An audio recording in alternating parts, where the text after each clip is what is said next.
Bonjour et bienvenue. Je suis Blaise Fiedler, photographe, et vous êtes ici dans mon studio sur la Méditerranée. Aujourd'hui, je vais vous parler du mouvement. Alors on peut croire que le mouvement et la photographie sont deux choses antagonistes. En fait, pas du tout. Il est tout à fait possible de capturer le mouvement dans la photographie.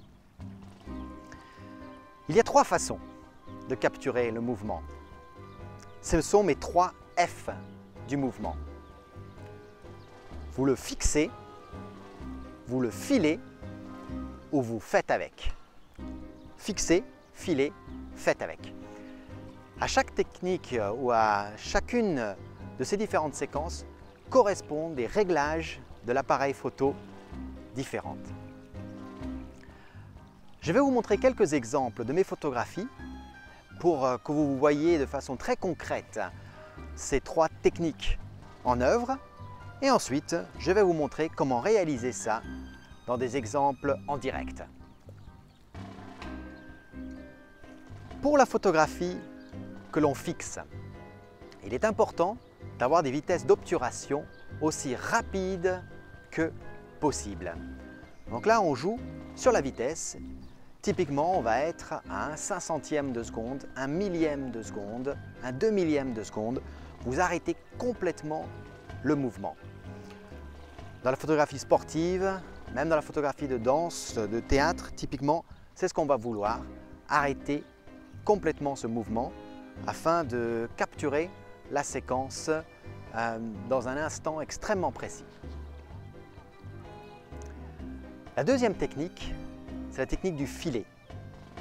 Dans la technique du filet, on va utiliser des vitesses d'obturation beaucoup plus lentes, de l'ordre de 1/20e, 1/30e de seconde.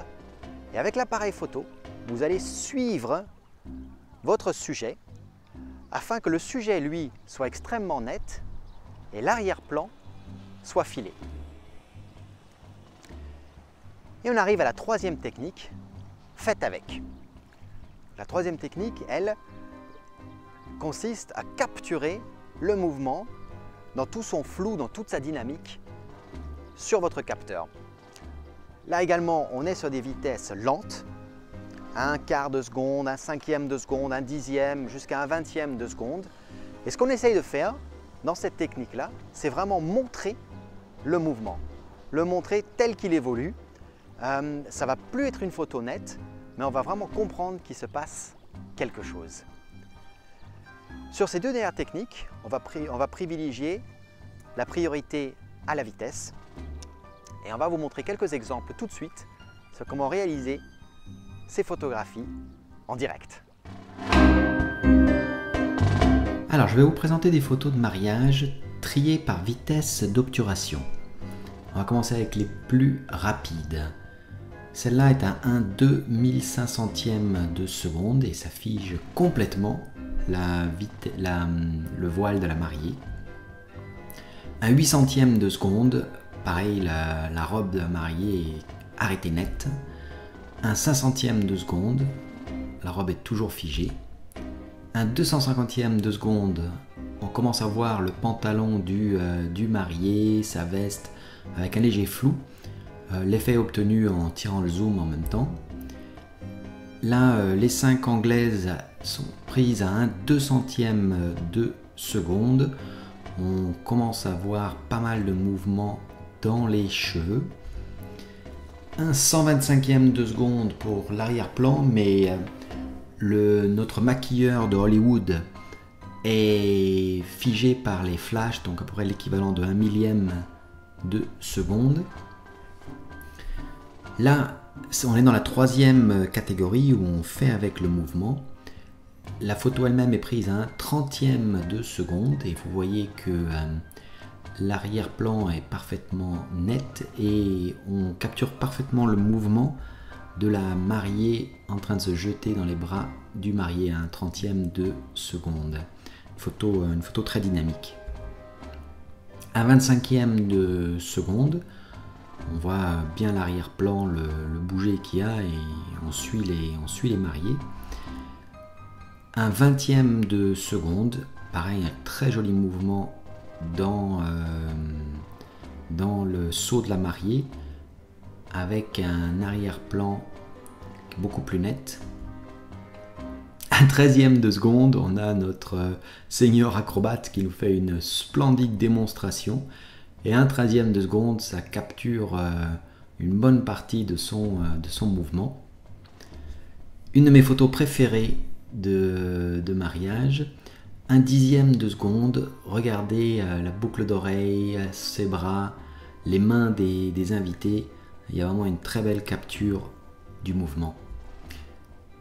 Là, on est en train de filer, donc je suis le marié pendant toute la durée d'obturation de 1/5 de seconde, avec un très joli mouvement dans les mains des filles qui sont en train de le soutenir. 1/5 de seconde toujours, un flash en début d'exposition, un flash en fin d'exposition, et on voit bien le mouvement de la danse.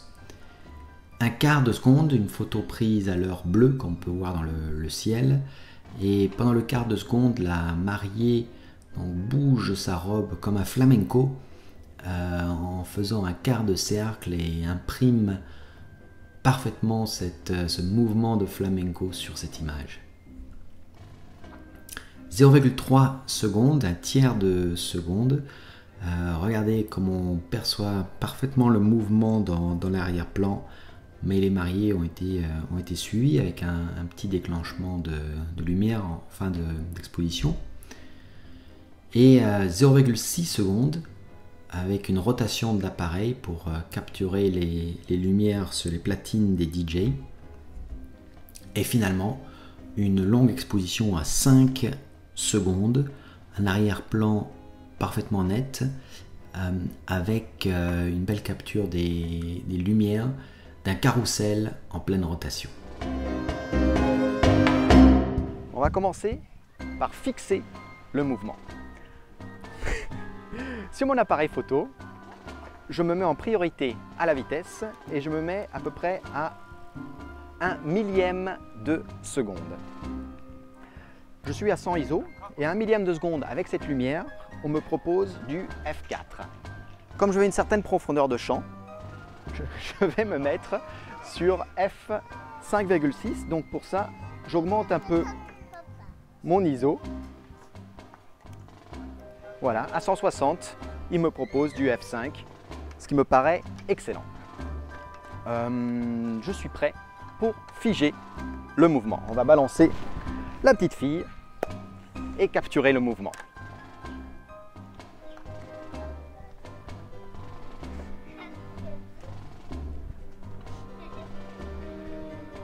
C'est parti.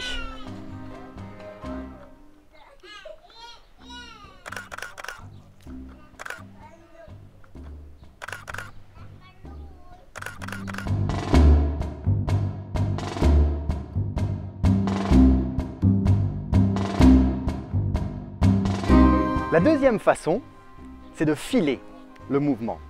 Là, ce qu'on veut, c'est que tout l'arrière-plan est relativement flou et il n'y a que notre sujet principal qui soit net.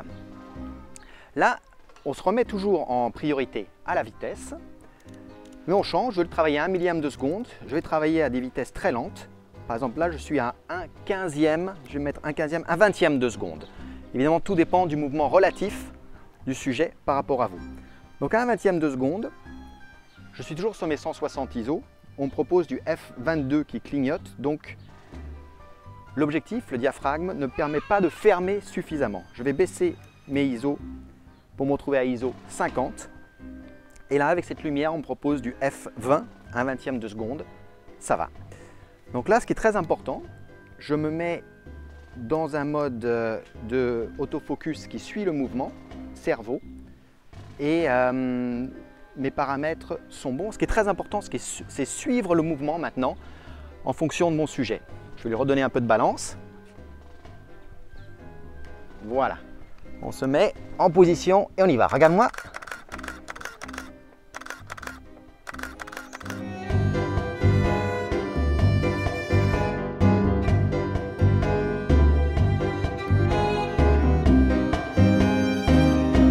Donc, on a fixé, on a filé. La troisième chose, c'est on fait avec. Donc on fait avec, ça veut dire quoi? Ça veut dire que dans ce cadre-là, je veux avoir l'arrière-plan qui soit très net et mon sujet principal qui est en plein mouvement. C'est un mode qui est très utile, par exemple, si je veux photographier un mouvement dans la rue, où je ne veux pas forcément photographier les personnes individuellement, mais plus un esprit de mouvement dans la rue. Ou là, par exemple, juste montrer le mouvement d'une personne sur la balançoire qui mettrait en contexte le jardin d'enfants, mais sans forcément montrer la personne qui est sur la balançoire. Il me faut un sujet maintenant. Donc là, comme je travaille toujours à un vingtième de seconde, ce qui est important, c'est être extrêmement stable sur soi, puisque avec un objectif là 50 mm, normalement je tremble. Pas prendre trop de café avant et bien stabiliser, prendre plusieurs photos pour être sûr d'en avoir une qui soit bien nette.